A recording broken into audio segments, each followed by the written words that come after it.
Good morning students. आज के lecture में भी हम लोग फंक्शन के टाइप और इन्वर्स पे क्वेश्चन देखेंगे और जो टॉपिक पढ़ाए थे पिछले लेक्चर में कंपोजिशन, उस पर भी क्वेश्चन देखेंगे। उसमें कुछ क्वेश्चंस आप लोग भी भेजे हैं। देखिए, पहला क्वेश्चन है,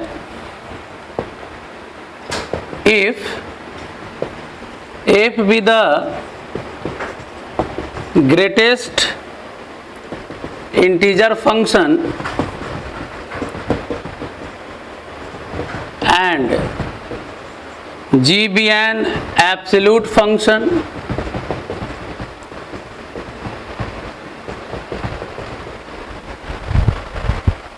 find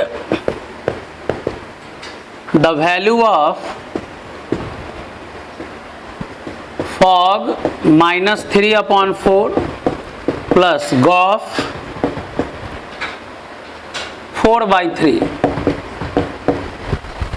सबसे पहले देखिए, यहाँ फंक्शन का फॉर्मूला नहीं दिया हुआ है, फंक्शन का यहाँ नाम लिख दिया है। तो ये स्पेशल टाइप फंक्शन है, तो कभी भी स्पेशल टाइप फंक्शन हो तो फॉर्मूला आपको याद रखना है। यहाँ लिखा है ग्रेटेस्ट इंटीजर फंक्शन, तो एफ एक्स यानी एफ का फॉर्मूला होगा इस तरह से, greatest integer x. G B N absolute function, तो एब्सोल्यूट फंक्शन मॉडुलस फंक्शन को कहते हैं, यानी जी का फॉर्मूला होगा मॉड एक्स। तो पहले जो फंक्शन है उसका फॉर्मूला पता होना चाहिए। उसके बाद देखिए, कंपोजिशन है, फॉग और गॉफ दोनों है यहाँ एक पर्टिकुलर वैल्यू के लिए। तो देखिए कैसे फाइंड आउट करेंगे। एफ ओ जी है, यानी f of g, o bracket में बदल जाएगा। वैसे ही गॉफ, तो लिखेंगे जी ऑफ एफ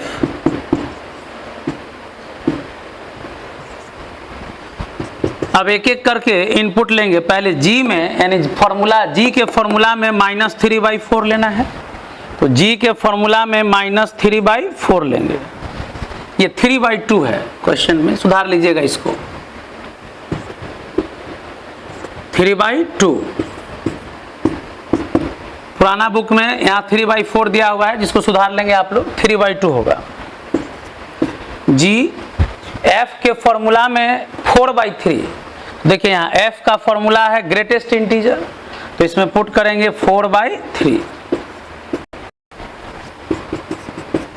अब देखिए 3/2 का मतलब 1.5 माइनस का मॉड प्लस। अब ये देखिए डब्बा जो है 4/3, तो 4/3 का मतलब होता है 1.33 एंड सो ऑन। इसका मतलब होता है इंटीग्रल पार्ट, तो 1.33 का इंटीग्रल पार्ट क्या होता है 1, तो यानी 4/3 का इंटीग्रल पार्ट 1 हो गया। अब देखिए f के फॉर्मूला में 1.5 लेना है, तो f के फॉर्मूला में 1.5 लिए, प्लस g के फॉर्मूला में 1 लेना है। अब 1.5 का इंटीग्रल वैल्यू, 1.5 का इंटीग्रल वैल्यू 1 होगा। और यहाँ देखिए 1 का मॉडुलस 1, फाइनल आंसर 2 मिला। तो कभी भी फंक्शन का नाम दे तो पहले फॉर्मूला लिखेंगे। फॉग और गॉफ एक एक करके कैलकुलेट कर लेते हैं।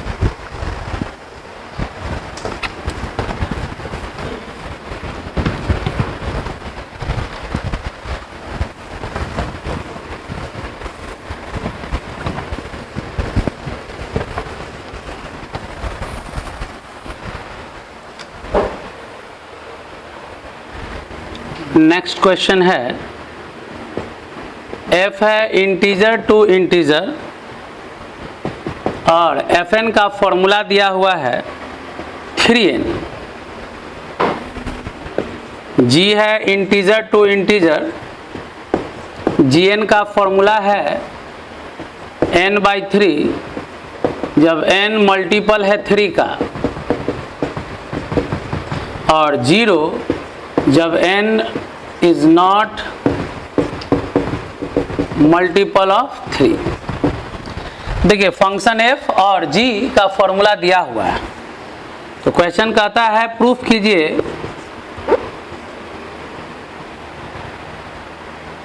Gauff equal to I Z but fog not equal to I Z.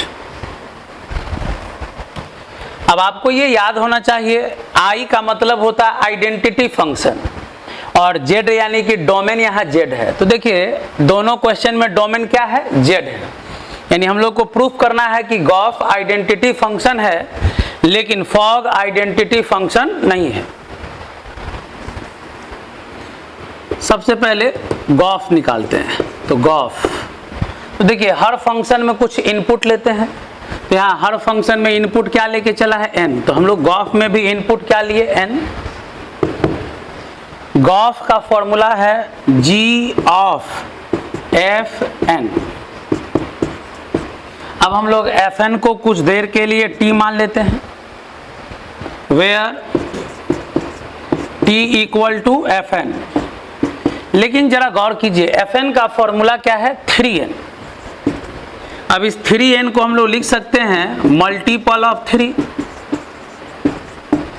2 का मल्टीपल 2n, 3 का मल्टीपल 3n, 4 का मल्टीपल 4n। तो यहाँ t 3n है, इसका मतलब है कि t क्या है, 3 का मल्टीपल है। अब देखिए gt यानी g के फॉर्मूला में t पुट करना है। तो देखिए g का डबल फॉर्मूला है, एक फॉर्मूला है n/3 और एक फॉर्मूला में वैल्यू है 0। एक फॉर्मूला है n/3 और एक फॉर्मूला में वैल्यू है 0।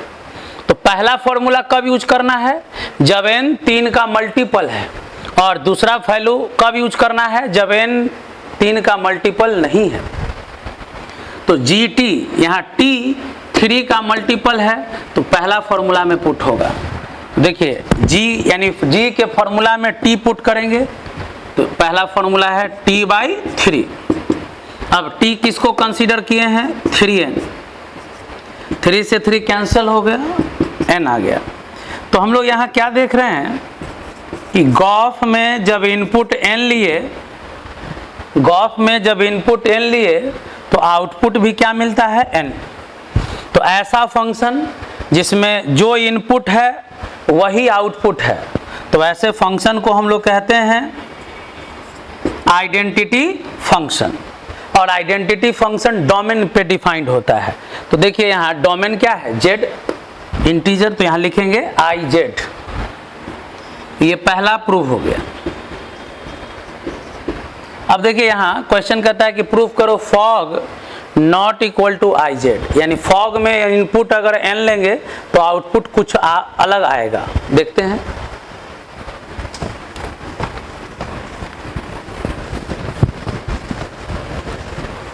अब हम लोग सेकेंड प्रूफ करना है, fog not equal to I Z. Now fog,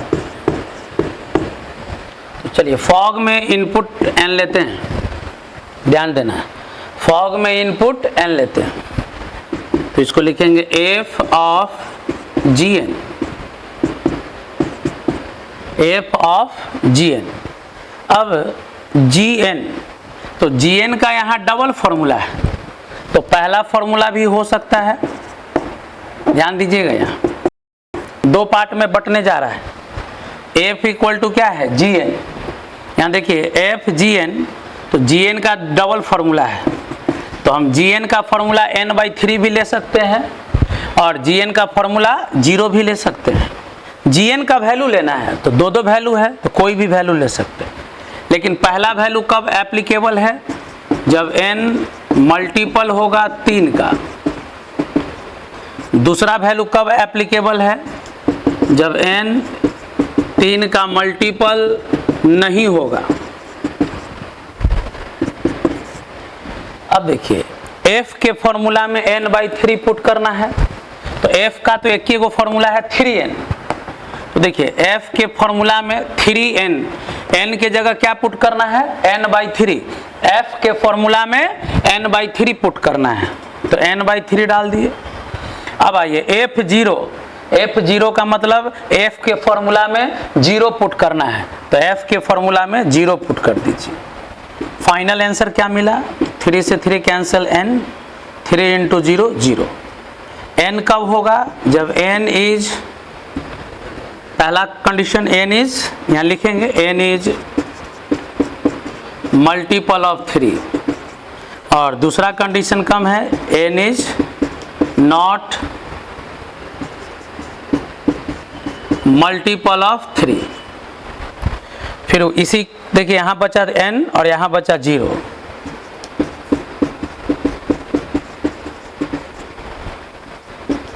बस जो ऊपर लिखा हुआ है उसी को बार बार जितना बार लिख रहे हैं उतना बार रिपीट कर रहे हैं। n is not multiple of 3। चलिए, तो पहले तो आपको क्वेश्चन ये भी दे सकता है कि फॉग n निकालिए, तो फॉग n निकाल दिए। यहाँ डबल फॉर्मूला क्यों लेना पड़ा? क्योंकि gn का डबल वैल्यू दिया हुआ है। अब आइए हम लोग को प्रूफ ये करना है कि fog not equal to iz। तो देखिए फॉग में इनपुट n लिए हैं तो आउटपुट n भी मिला है और आउटपुट 0 भी मिला है। तो बताइए इनपुट n ले रहे हैं तो आउटपुट n मिल रहा है कुछ वैल्यू के लिए, लेकिन आउटपुट 0 भी तो मिल रहा है।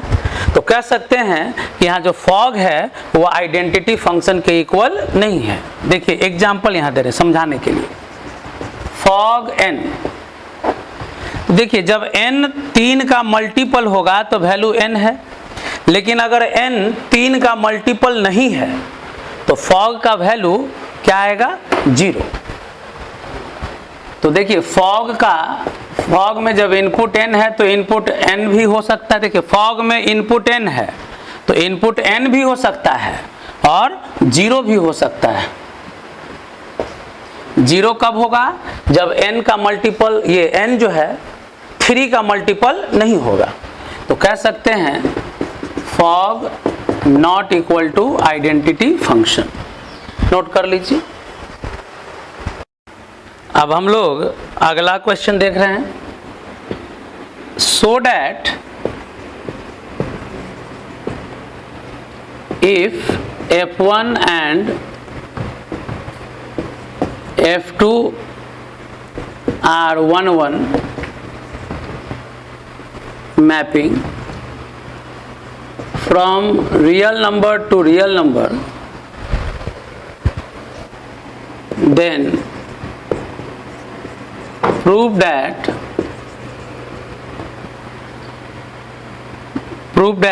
f1 into f2 real number to real number need not be 1-1।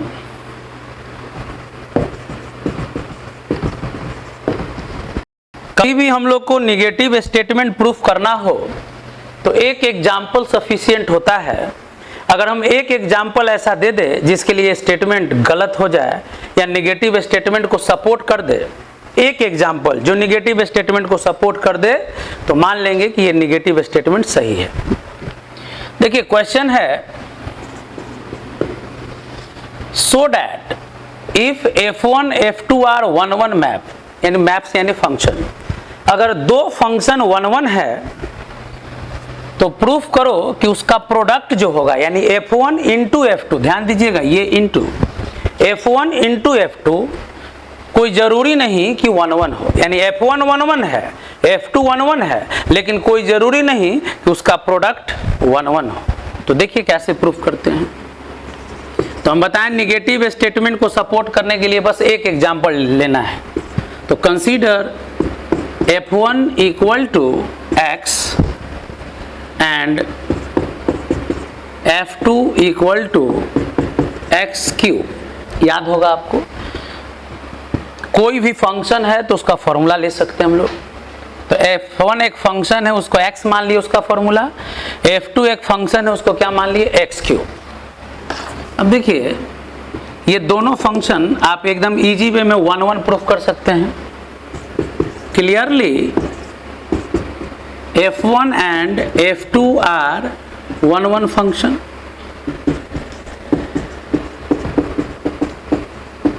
One function कैसे प्रूफ करते हैं? तो f(x1) इक्वल टू f(x2) मान लेंगे, x1 इक्वल टू x2। हालांकि यहाँ प्रूफ करने का जरूरत नहीं है, ये अंडरस्टूड है, बेसिक फंक्शन है। कभी भी पावर ऑड है तो समझ जाना है 1-1 होगा, और पावर इवन है तो मेनी 1 होगा। लेकिन किसके केस में? रियल नंबर के केस में।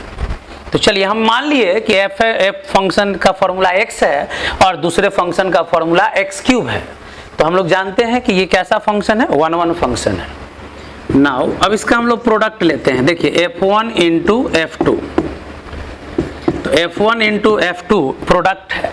अब प्रोडक्ट में भी इनपुट लेंगे x, तो इसका फॉर्मूला होता है f1x into f2x। 11th class में पढ़ना था, या इसके पहले लेक्चर में हम पढ़ाए हैं सम प्रोडक्ट डिफरेंस, डायरेक्ट करते हैं। तो f1x f2x, बोलिए f1x x है और f2x x³ है, फॉर्मूला क्या आ गया x पे पावर 4। अब देखिए f1 f2x का फॉर्मूला है x पे पावर 4। अब ये देखिए रियल नंबर है, तो हम टेकिंग x इक्वल टू -2 -1 भी ले सकते हैं एंड 1। तो चलिए f1 f2 का वैल्यू -1 पे निकालते हैं। तो -1 पे पावर 4 होगा, ये -1 पे पावर 4 1 होगा। वैसे ही f1 f2 अब 1 पे निकालते हैं, तो फॉर्मूला में x की जगह 1 लेंगे। तो देखिए f1 इंटू f2 में इनपुट -1 लेने पर आउटपुट +1 मिला, f1 इंटू f2 में इनपुट 1 लेने पर भी आउटपुट 1 मिला। तो हम लोग कह सकते हैं कि -1 का इमेज -1, देखिए इमेज ऑफ -1 1 है, इमेज ऑफ 1 है। देखिए 1 का भी इमेज 1 है और -1 का भी इमेज 1 है। तो कह सकते हैं कि f1 f2 इज मेनी 1। तो देखिए f1 1 1 है, f2 1 1 है, लेकिन f1 इंटू f2 जब निकाले तो ये कैसा फंक्शन मिला, मेनी 1। तो कह सकते हैं therefore product of 1 1 function, product of 1 1 functions में नीड नॉट बी 1 1, यानी कि 1 1 फंक्शन का प्रोडक्ट कोई जरूरी नहीं कि 1 1 हो। फिर से ये भी f1 1 1 है, f2 1 1 है, ये बता चुके हैं, 1 1 आप प्रूव भी कर सकते हैं। लेकिन जब दोनों का प्रोडक्ट लिए तो उसमें हम दो x का ऐसा वैल्यू लिए जिसका इमेज सेम है। तो जब डबल, देखिए 1 -1 दोनों एक साथ जुड़ा हुआ है 1 के साथ, तो जब डबल प्री इमेज मिल गया तो ऐसे फंक्शन को क्या कहते हैं, मेनी 1। तो कभी भी फंक्शन 1 1 है तो कोई ज़रूरी नहीं कि उसका प्रोडक्ट 1 1 ही होगा, मेनी 1 भी हो सकता है। अब ऐसा ही क्वेश्चन में कभी कहेगा डिवाइड होगा, तो डिवाइड में अगर आप डिवाइड भी लगाइएगा तो वहाँ भी आप देख सकते हैं कि ये कैसा फंक्शन होगा, मेनी 1 होगा।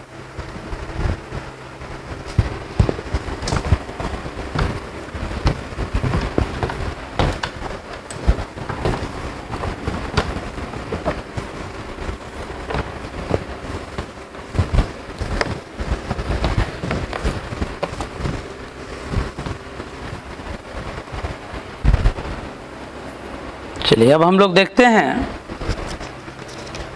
RS अग्रवाल से कुछ questions.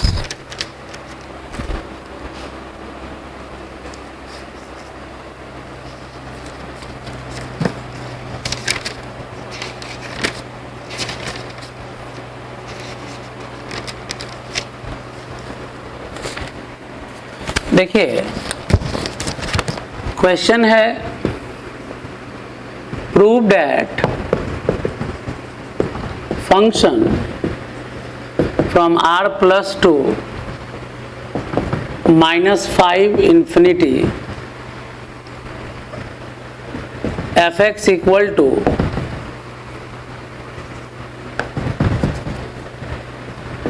(9x² plus 6x minus 5) is invertible. Question दिया कि इसको प्रूफ कीजिए कि इन्वर्टिबल है, ऑल्सो फाइंड एफ इनवर्स। तो अगर आप लेक्चर रेगुलर देख रहे हैं तो ये क्वेश्चन हम बता चुके हैं। उसका फर्स्ट पार्ट देखिए कैसे।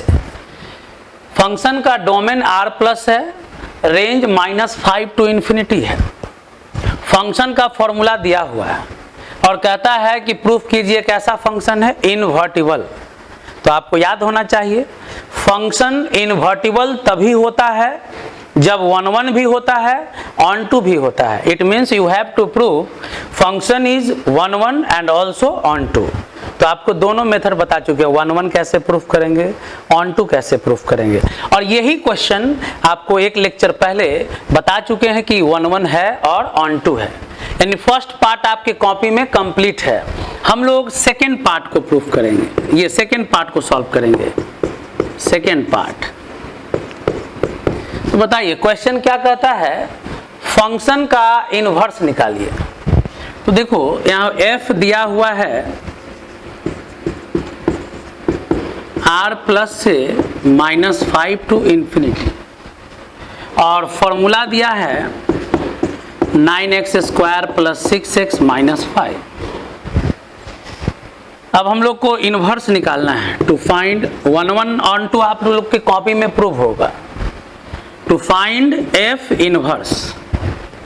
तो अगर फंक्शन a से b हो तो f इनवर्स b से a होता है।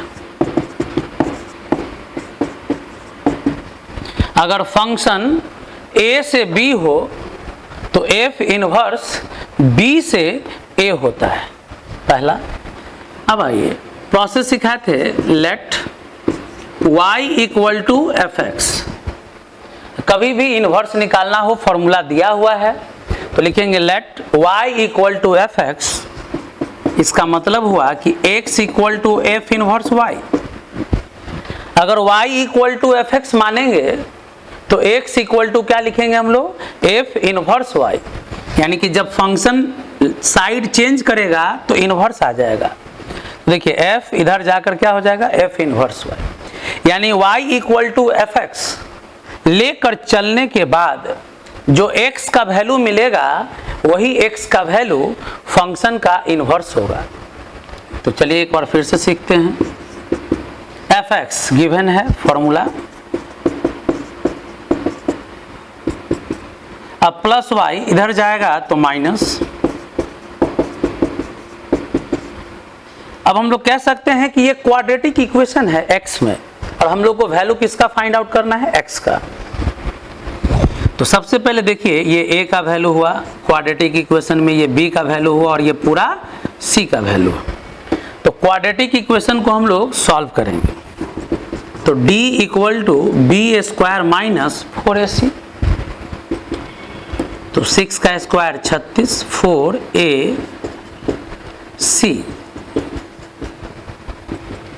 36 माइनस, देखिए माइनस कॉमन लेके अगर यहाँ मल्टीप्लाई कर दें तो प्लस हो जाएगा 36, 5 प्लस y। तो d इक्वल टू 36 कॉमन ले लीजिए तो 1 प्लस 5 प्लस y। 36 कॉमन ले लिए तो यहाँ 1 बचा और यहाँ 5 प्लस y बचा, तो 6 प्लस y। तो ये पहला ड्यूटी है, कभी भी क्वाड्रेटिक को सॉल्व करते हैं तो यही वर्क है। d निकाल लेते हैं। x equal to formula apply करेंगे -b plus minus root d by 2a।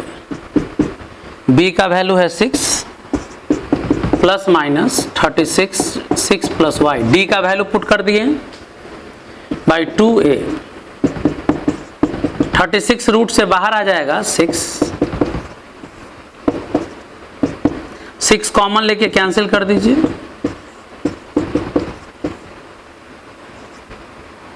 अब यहाँ x का दो वैल्यू आया, एक प्लस साइन के साथ देंगे कॉमा, एक माइनस साइन के साथ। तो देखिए अब कौन सा वैल्यू डोमेन में पॉसिबल है। तो यहाँ डोमेन क्या है फंक्शन का, देखिए फंक्शन में पहला सेट डोमेन होता है और दूसरा सेट को डोमेन होता है। तो फंक्शन का डोमेन r प्लस है, r प्लस का मतलब पॉजिटिव रियल नंबर है। तो बताइए यहाँ कौन सा पॉजिटिव वैल्यू है। तो अगर आप इस वैल्यू को ऑब्जर्व कीजिएगा, ये भी माइनस, ये भी माइनस, माइनस माइनस को ऐड करेंगे तो निगेटिव रिजल्ट मिलेगा। तो ये जो टर्म है ये निगेटिव है और ये निगेटिव वैल्यू है, इसका मतलब हुआ कि ये आउट ऑफ डोमेन है।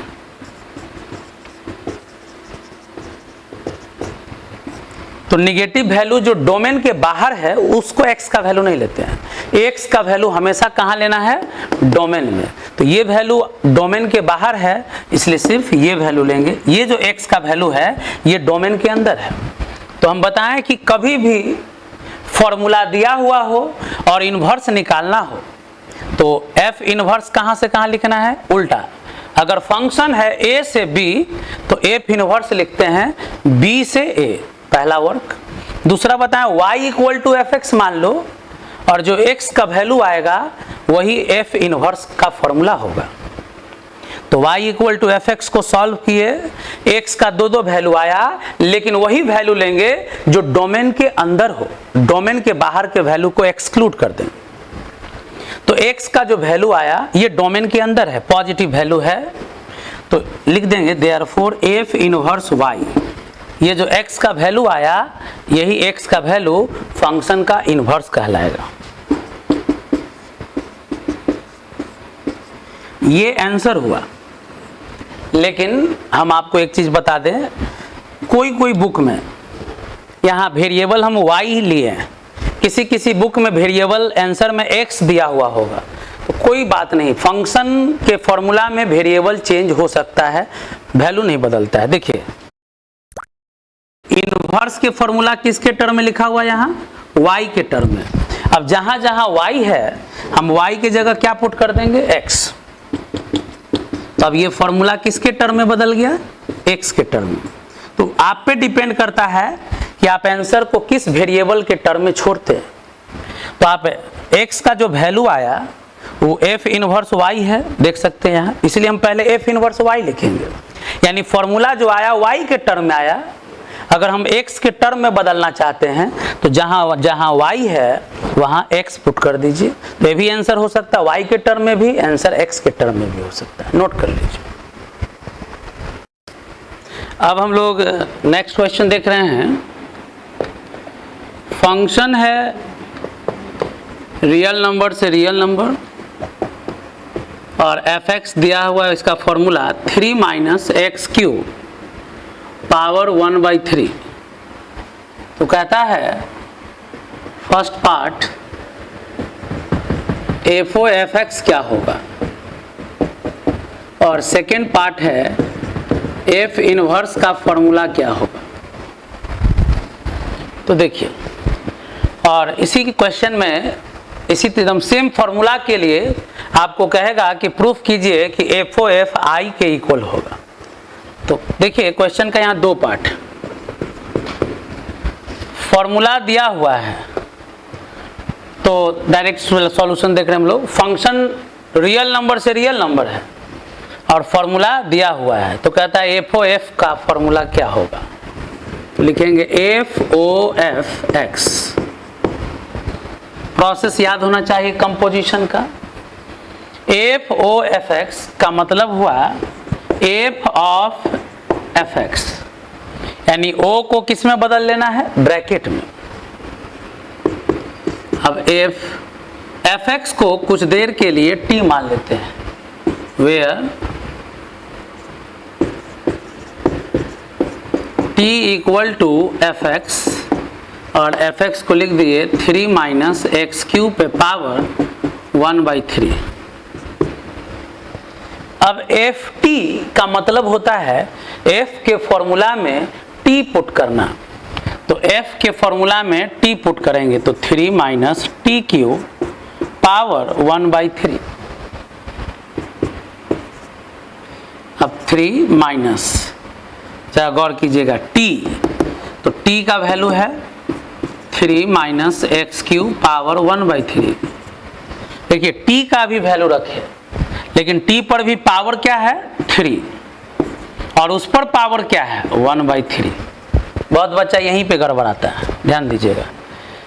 एफ टी का मतलब फंक्शन के फॉर्मूला में टी पुट किए, अब टी का वैल्यू जो था उसको रख दिए और उस पर जितना पावर था उस पावर को रख दिए।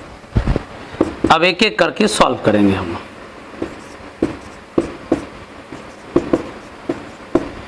थ्री से थ्री कैंसिल,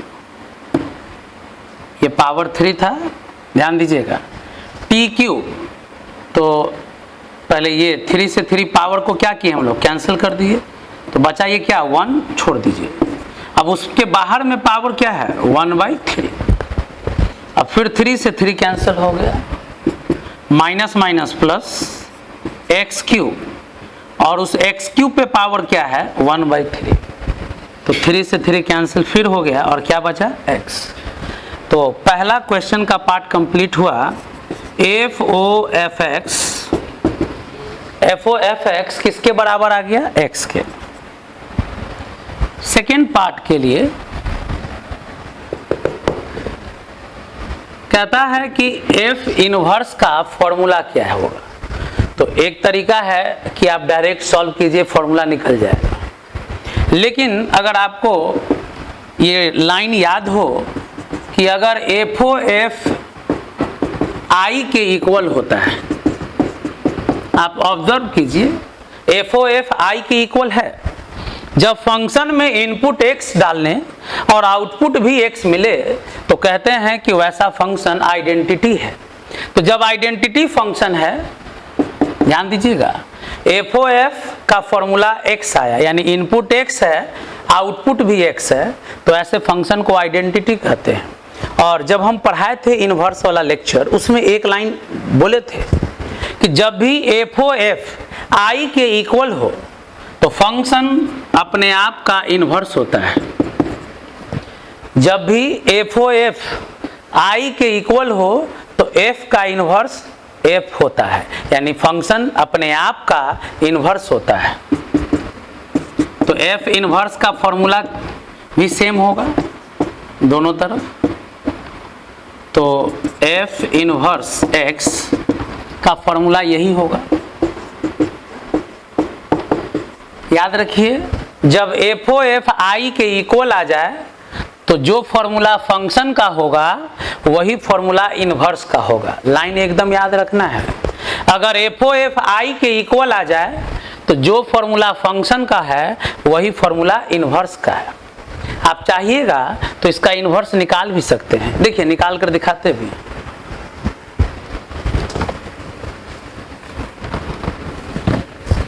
चलिए सेकेंड मेथड से फॉर्मूला निकालना सिखाते हैं।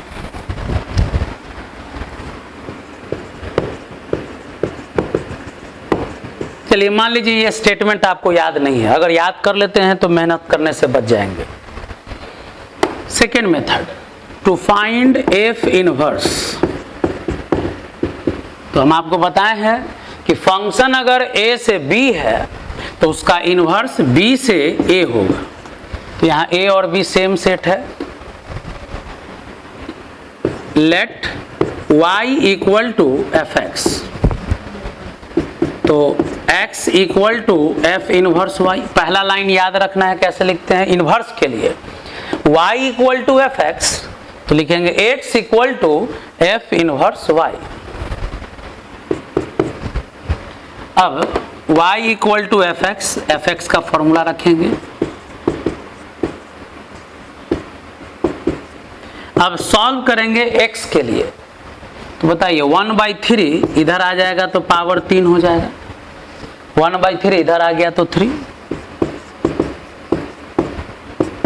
माइनस एक्स क्यूब इधर आ गया प्लस वाई क्यूब इधर चला गया तो माइनस, अगेन क्यूब इधर जाएगा तो क्यूब रूट में बदल जाएगा, पावर 3 इधर गया तो 1/3। और हम आपको बताएं कि जो x का वैल्यू आया वही फंक्शन का इनवर्स होता है।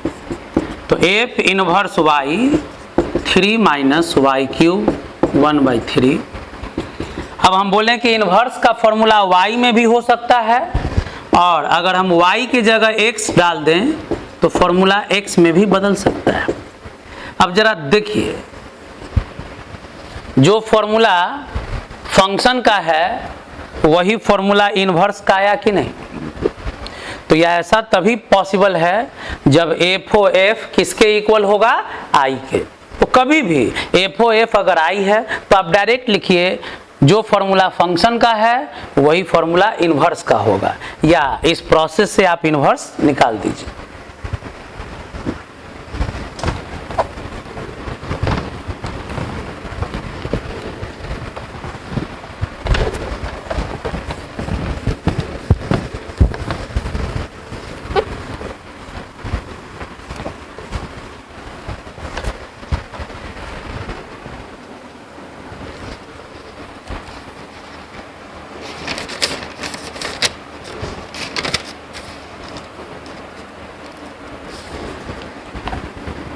एक इंपॉर्टेंट क्वेश्चन, फंक्शन है रियल नंबर से रियल नंबर, जी भी रियल नंबर से रियल नंबर, और फंक्शन का फॉर्मूला है मॉड x प्लस एक्स, और g का फॉर्मूला है मॉड x माइनस एक्स। तो कहता है फाइंड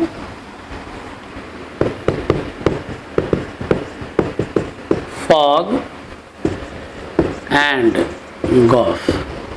जिनके पास पुराना बुक होगा उसमें इसका आंसर गलत होगा, नया वाला में सुधार कर दिया है।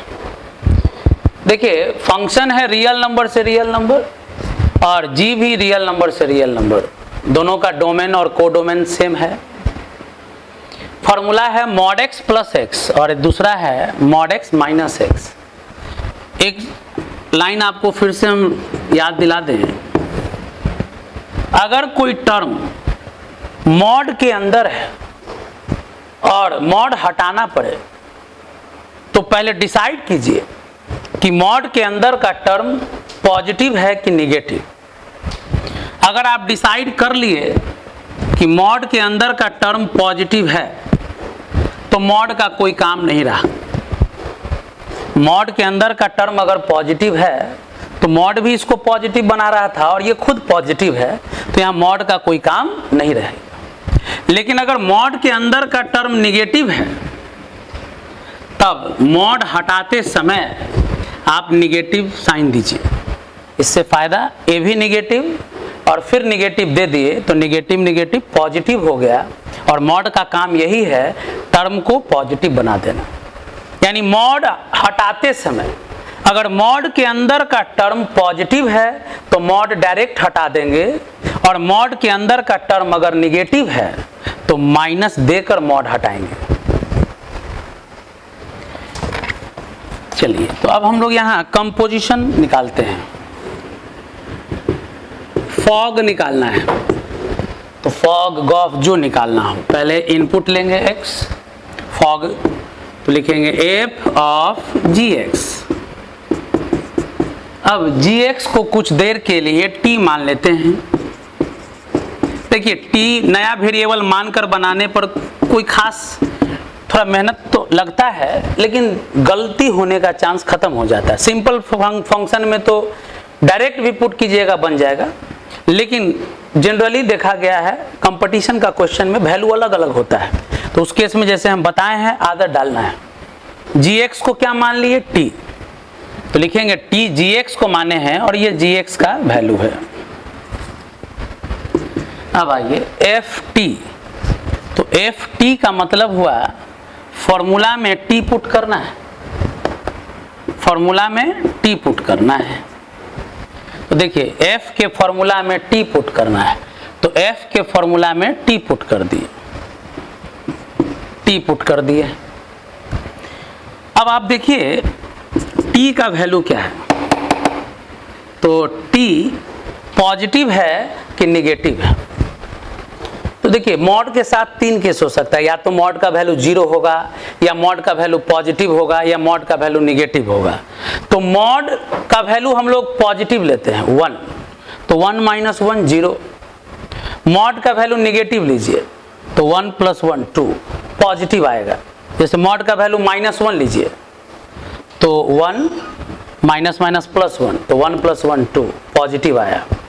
अब एक बार हम जीरो लेके देख लिए, नेगेटिव लेके देख लिए, पॉजिटिव लेके भी देख लीजिए, जीरो आएगा। यानी इस t का वैल्यू दो ही पॉसिबल है, या तो जीरो या तो पॉजिटिव। तो कह सकते हैं ये जो t का वैल्यू है या तो पॉजिटिव है या जीरो है। तो बोलिए t पॉजिटिव है तो मॉड का यहाँ कोई काम नहीं रहा। तो अब t + t 2t, अब t का वैल्यू क्या है, मॉड x माइनस x। तो ये फॉर्मूला हो गया फॉग x का। इसी तरह से गॉफ का फॉर्मूला निकालना है। तो गॉफ के फॉर्मूला में GOFX चाहिए। अब fx को कुछ देर के लिए t मान लेते हैं, वेरिएबल कुछ भी मान सकते हैं।